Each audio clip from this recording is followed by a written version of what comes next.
اعوذ باللہ من الشیطان الرجیم بسم اللہ الرحمن الرحیم الف لام میم ذالک الکتاب لا ریب فیہ ھدی للمتقین صدق اللہ العظیم۔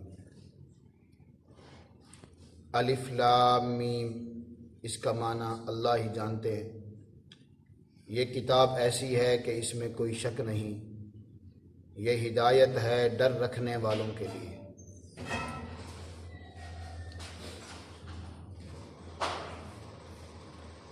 یہ جو آج کے درس میں دو آیتیں میں نے پڑھی ہیں، اس میں اللہ جل شانہ نے قرآن کریم کا تعارف کروایا ہے، یا یوں سمجھ لیں کہ قرآن کریم اپنا تعارف خود کروا رہا ہے کہ میں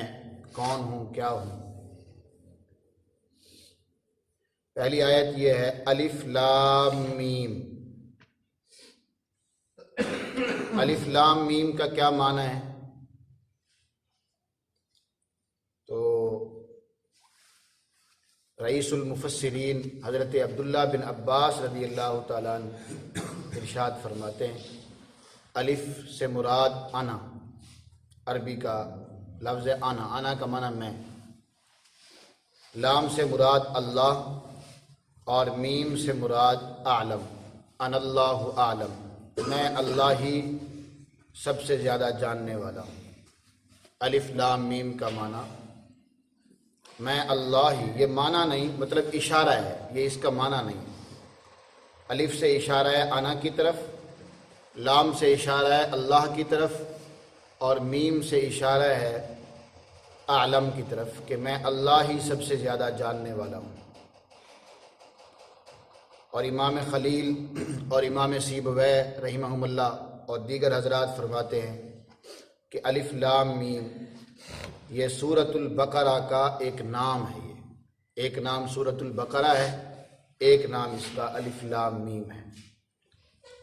بعض مفسرین فرماتے ہیں کہ یہ قرآن کریم کا نام ہے، قرآن کا نام تو ایک قرآن ہے، اور ایک نام اس کا الف لام میم بھی ہے۔ اور بعض مفسرین فرماتے ہیں کہ یہ اللہ تعالیٰ کا ایک نام ہے، اللہ تعالیٰ کے بہت سارے نام ہیں، ان میں سے ایک نام الف لام میم بھی ہے۔ لیکن جو صحیح بات ہے، جو جمہور صحابہ اور تابعین، جمہور مفسرین کا جو قول ہے وہ یہ ہے کہ ان ھذا علم مستور وسر محجوب استأثر اللہ تعالی بہ، یہ اللہ تعالیٰ کے رازوں میں سے ایک راز ہے۔ اس کا معنی الف لام میم اللہ جل شانہ کے رازوں میں سے، اس کتاب کے رازوں میں سے ایک راز ہے، اور اس کا معنی اللہ تعالیٰ کے علاوہ ٹھیک ٹھیک اس کا معنی کسی کو معلوم نہیں ہے۔ صحیح بات یہی ہے، جمہور صحابہ اور تابعین، جمہور مفسرین، جمہور علماء اور محدثین کا مسلک اور مذہب اور ان کا قول یہی ہے کہ الف لام میم کا صحیح مطلب، ٹھیک ٹھیک مطلب اللہ جل شانہ کے علاوہ کوئی نہیں جانتا۔ یہ جتنے میں نے پہلے بتائے کہ حضرت عبداللہ بن عباس فرماتے ان اللہ عالم،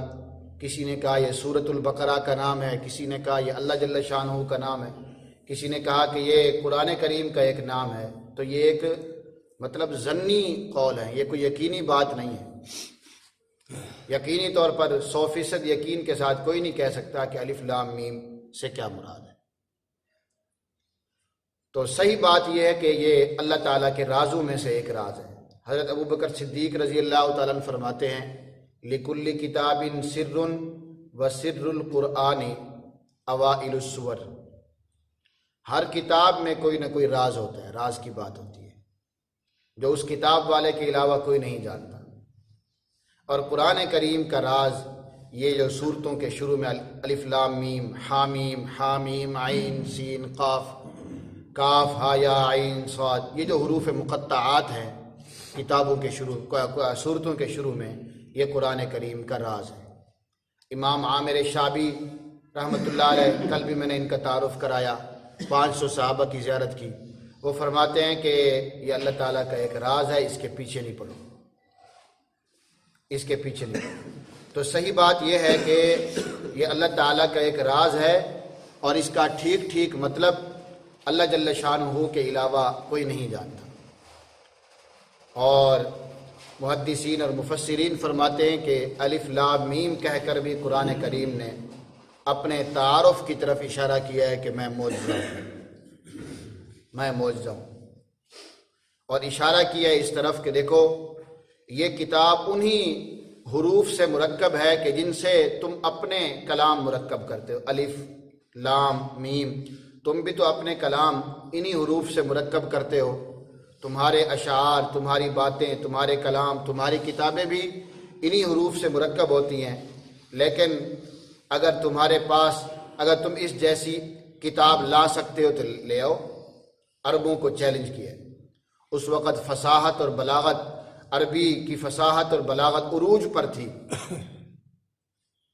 اور بڑے بڑے وہ قصیدے کہتے تھے، ان کے مقابلے ہوتے تھے، اور جس کا جو شاعر جیت جاتا اس کا قصیدہ، اس کا شعر لکھ کر لٹکایا جاتا خانہ کعبہ کے اندر۔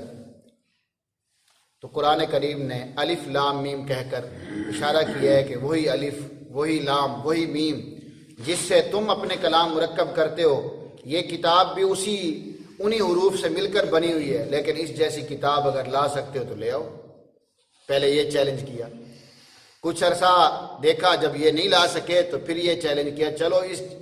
اس کتاب کی ایک صورت جیسی کوئی صورت لے آؤ، پوری کتاب اس جیسی نہیں لا سکتے تو ایک صورت اس جیسی لے آؤ، اور اس چیلنج کا بھی کوئی جواب نہ دے سکا۔ اور پھر تیسری مرتبہ چیلنج کیا کہ اس کی ایک آیت جیسی کوئی آیت لے آؤ۔ تو قرآن کریم نے اپنا تعارف کرایا ہے الف لام میم میں کہ میں معجزہ ہوں، میں اسی الف اور اسی لام اور اسی میم سے مرکب ہوں کہ جس سے اے لوگو، اے عربو، تم اپنا کلام مرکب کرتے ہو، لیکن تم اس جیسی کتاب نہیں لا سکتے، اس کی ایک صورت جیسی صورت بنا کر نہیں لا سکتے، اس کی ایک آیت جیسی آیت بنا کر نہیں لا سکتے۔ پہلا تعارف۔ دوسرا تعارف ذالک الکتاب، یہ ہے کتاب۔ جیسے ہم کہتے ہیں نا پہلوان تو یہ ہے، کسی کی پہلوانی، کسی کی طاقت اور اس کی بڑائی بیان کرنے، ہم کہتے ہیں بندہ تو یہ ہے، بس جوان تو یہ ہے، تو یہی بتایا ذالک الکتاب، کتاب تو بس یہی ہے، باقی جتنی کتابیں ہیں وہ سب ناقص ہیں، اس کے مقابلے میں کوئی کتاب کامل نہیں، اگر کامل کوئی کتاب ہے تو وہ یہی ہے، ذالک الکتاب، کتاب تو بس یہی ہے، یہی کتاب کامل ہے قرآن، یہ قرآن ہی کامل کتاب ہے، اس کے علاوہ جتنی کتابیں ہیں اس کے مقابلے میں کوئی بھی کامل نہیں ہے، سب ناقص ہیں، سب ناقص ہیں۔ اور پھر ذالکہ کہہ کر اشارہ کیا کہ یہ عظیم ترین کتاب ہے، ذالکہ سے اشارہ کیا کہ یہ عظیم ترین کتاب ہے، اور الکتاب میں الف لام لا کر اشارہ کیا کہ یہ کامل اور مکمل کتاب ہے، یہ عظیم ترین اور مکمل کتاب ہے، اس کے مقابلے میں کوئی کتاب جو ہے، جو کتاب بھی آپ لے آؤ وہ اس کے مقابلے میں ناقص ہے۔ اور کتاب کہہ کر یہ اشارہ کیا کہ یہ قرآن جو ہے یہ محض زبانی یادداشت نہیں ہے، بلکہ باقاعدہ ایک لکھا ہوا صحیفہ ہے۔ دوسرے مذاہب کی طرح نہیں، تورات زبور انجیل کی طرح نہیں کہ زبانی طور پر وہ کتابیں صاحب مذہب کو دے دی گئیں زبانی طور پر، اور ان کا جو مضمون تھا وہ صاحب مذہب کے ذہن میں تھا، آگے الفاظ ہر کسی کے اپنے، نبی نے اپنے الفاظ، اس کتاب کے الفاظ بھی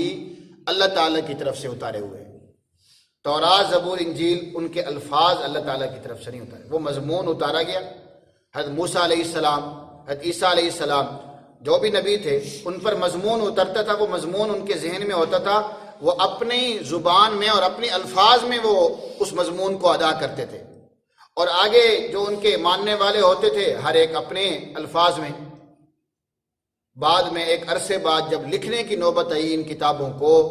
تو جب یہ کتابیں لکھی گئیں تورات زبور انجیل وغیرہ، تو کئی نسخے لکھے گئے اور دو نسخوں کو لے کر آپ بیٹھ جائیں تو ان کے الفاظ تو بالکل نہیں ملتے، مطالب اور مفاہیم بھی نہیں ملتے ان کے آپس میں، کیونکہ وہ باقاعدہ لکھی ہوئی کتابیں وہ آسمان سے نہیں اتری تھی، ان کے الفاظ نہیں اترے تھے، ان کے الفاظ محفوظ نہیں۔ ہر نبی نے اپنے الفاظ میں اس کی وضاحت کی اور آگے الفاظ ہر کسی نے اپنے استعمال کیے، اور جب وہ صحیفے ان کے لکھے گئے تو دو ان کے آپ نسخے لے لیں، ان میں آپس میں مطابقت نہیں ہے۔ محض دعویٰ بھی نہیں کر سکتے ان کتابوں والے،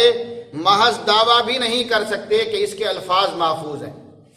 یہ بیعینی ہی وہی کتاب ہے جو موسیٰ علیہ السلام پر اتری تھی یا عیسیٰ علیہ السلام پر اتری تھی، محض دعویٰ بھی نہیں کر سکتے۔ اس دعوے کو ثابت کرنا تو دور کی بات، دعویٰ بھی نہیں کر سکتے۔ کتاب کہہ کر اشارہ کیا کہ قرآن جو ہے باقاعدہ نوشتہ ربانی ہے، اللہ جل شانہ کی طرف سے لکھ کر بھیجا گیا ہے، لکھی ہوئی کتاب ہے، محض زبانی یادداشتوں کا مجموعہ نہیں ہے، ذہنی یادداشتوں اور روایتوں کا مجموعہ نہیں ہے۔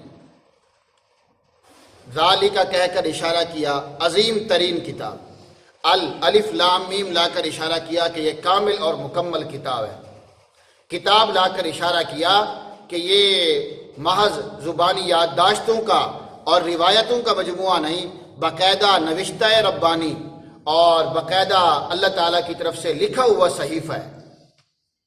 ذالک الکتاب، قرآن اپنا تعارف کرا رہا ہے، یا یوں سمجھ لیں کہ اللہ جل شانہ نے قرآن کریم کا تعارف کرایا۔ یہ کتاب کیسے کامل اور مکمل ہے؟ یہ جو کہا نا ذالک الکتاب، یہی کتاب بس کامل اور مکمل ہے۔ کیسے؟ لا ریب فیہ، اس لیے کہ اس کی کسی بات میں کوئی شک اور شبہ نہیں، اس کی ہر بات مبرہن اور مدلل ہے، ہر بات اس کی بادلیل ہے، اس کی ہر بات مدلل ہے، ہر بات کی برہان اور دلیل موجود ہے، اس کی کسی بات میں کوئی شک نہیں ہے۔ اس کی کسی انسان کی لکھی ہوئی، کتنا بڑا انسان کیوں نہ ہو، کتنا بڑا عالم اور مفتی اور پروفیسر کیوں نہ ہو، اس کی لکھی ہوئی کتاب کو 100% یقینی اور شک و شبہ سے بالا تر نہیں سمجھا جا سکتا، کیونکہ انسان جتنا بڑا عالم کیوں نہ ہو اس کا علم محدود ہوتا ہے، لا محدود نہیں، محدود ہے، ایک حد تک ہے اس کا علم، اور اس کی جو لکھی ہوئی کتاب ہے وہ اس کے ایک ذہنی گمان پر مبنی ہوتی ہے، وہ اپنی سوچ کے مطابق لکھ رہا ہوتا ہے، اور دوسروں کے ہاں وہی باتیں غلط بھی ثابت ہو جاتی ہیں۔ کئی لوگ کہہ رہے تھے اس نے غلط کہا ہے، غلط لکھا ہے اس نے۔ انسان جتنا بڑا کیوں نہ ہو، جتنا بڑا علم کیوں نہ رکھتا ہو، اس کی کتاب جو ہے اس کے علم پر، ذاتی علم پر مبنی ہوتی ہے، اور اس کا علم محدود ہوتا ہے، اور وہ اس کی کتاب اس کے ذاتی گمان پر مبنی ہوتی ہے، جبکہ یہ کتاب جو ہے اللہ جل شانہ کی لکھی ہوئی ہے، اللہ جل شانہ کی طرف سے اتاری ہوئی ہے، اور اس کا علم محدود نہیں ہے بلکہ لا محدود ہے، اور اس کا علم جو ہے یقینی اور قطعی ہے، قطعی اور یقینی ہے، اس لیے اس کی کسی بات میں کوئی شک و شبہ نہیں ہے۔ اگر کوئی شک و شبہ کرتا ہے تو وہ اس کی اپنی کج فہمی ہے، وہ اپنی اس کی جو ہے کج فہمی ہے، اس کی اپنی سوچ سمجھ ہے، ورنہ اس کتاب کی کسی بات میں کوئی شک و شبہ نہیں ہے۔ یہ کتاب شک و شبہ سے بالا تر ہے۔ یہ نہیں کہا کہ اس میں کوئی شک کرنے والا شک نہیں کرے گا، لوگ تو شک کرتے ہیں، نہ ماننے والے تو شک کرتے ہیں، لیکن یہ کہا کہ اس کی کسی بات میں شک ہے نہیں، اگر کوئی کرے گا تو وہ اس کی اپنی کج فہمی ہوگی، وہ اس کی اپنی کج فہمی ہوگی، وہ اپنا علاج کرائے، وہ سوچے سمجھے، اور پھر اس کی باتوں کو دوبارہ پھر غور کرے تو وہ اس کو سمجھ آ جائے گا کہ اس کتاب کی کسی بات میں کوئی شک و شبہ نہیں۔ یہ قرآن کریم نے اپنا تعارف کرایا، اور تیسرا تعارف یہ کرایا ہدن للمتقین۔ ہدن، یہ کتاب ہدایت و تربیت ہے، یہ کتاب تاریخ نہیں ہے، اس کا اسلوب ہادیانہ اور مربیانہ ہے، مؤرخانہ نہیں۔ یہ کوئی تاریخ کی کتاب نہیں ہے کہ اس میں واقعات ترتیب کے ساتھ ہیں، جیسے تاریخ کی کتاب ہوتی نا، تاریخ لکھنے والا لکھتا ہے تو وہ مثلا سن 2000 کی وہ تاریخ لکھ رہا ہے تو پہلے جنوری سن 2000 کی لکھے گا، پھر فروری سن 2000 کی تاریخ لکھے گا، اس میں یہ واقعات پیش ہے ترتیب کے ساتھ۔ پہلی تاریخ میں جو واقعات پیش ہے وہ پہلے لکھے گا، دوسری تاریخ میں جو پیش آئے وہ بعد میں لکھے گا، اس کے بعد تیسری تاریخ والے لکھے گا، اس کے بعد چوتھی تاریخ والے۔ تو تاریخ جو ہوتی ہے وہ ترتیب کے ساتھ ہوتی ہے، واقعات ترتیب کے ساتھ درج ہوتے ہیں۔ تو یہ کوئی کتاب تاریخ کی کتاب نہیں ہے، آپ کو پہلے سمجھا دیا جائے۔ آپ یہ نہ ذہن میں رکھ کے بیٹھیں کہ اس میں جو واقعات آئیں گے پچھلے انبیاء کے اور اسی طرح پچھلی قوموں کے تو وہ ترتیب کے ساتھ ہوں گے، ایسا نہیں۔ یہ تو ہدایت اور تربیت کی کتاب ہے، اور لوگوں کی ہدایت اور تربیت کے لیے جہاں جو واقعہ بیان کرنا مناسب ہوا اللہ جل شانہ نے وہ بیان کر دیا، اور واقعہ بیان کرتے ہوئے درمیان میں کوئی اور بات آ جائے گی۔ جیسے میں آپ سے بات کر رہا ہوں، اب یہ میں آپ کو سمجھا رہا ہوں، اسی دوران اگر کوئی غلطی کرتا ہے تو میں اس کو ٹوکوں گا، بھائی آپ اس طرح نہ کریں، اس طرح کریں۔ درس ایک موضوع پر چل رہا ہے، لیکن اگر کوئی بیچ میں غلطی کر رہا ہے تو اس کو ٹوکوں گا، بھائی اس طرح نہیں کرنا ہے، اس طرح کرنا ہے۔ جیسے ٹیچر اپنی کلاس کو پڑھا رہا ہوتا ہے، ایک موضوع پر اس کا لیکچر چل رہا ہوتا ہے، بیچ میں کوئی بچہ شرارت کرے، کوئی اس کی تربیت کے لیے کوئی بات ہو تو وہ اپنی بات روک کر اس کی پہلے تربیت کرتا ہے، اس طرح کرنا ہے، اس طرح نہیں کرنا۔ تو یہ کتاب بھی ہدایت اور تربیت کی کتاب ہے، ہدایت اور تربیت کے لیے اتاری گئی ہے، یہ تاریخ اور افسانوں کے لیے نہیں اتاری گئی۔ اس میں باقاعدہ جو ہے ترتیب وار آپ کو واقعات، آپ امید لگا کر بیٹھیں کہ واقعات ترتیب کے ساتھ ہوں گے، جو واقعات پہلے جو ہے وہ پیش آئے وہ پہلے آئیں گے، جو بعد میں پیش آئے وہ بعد میں ہوں گے، ایسا نہیں ہے۔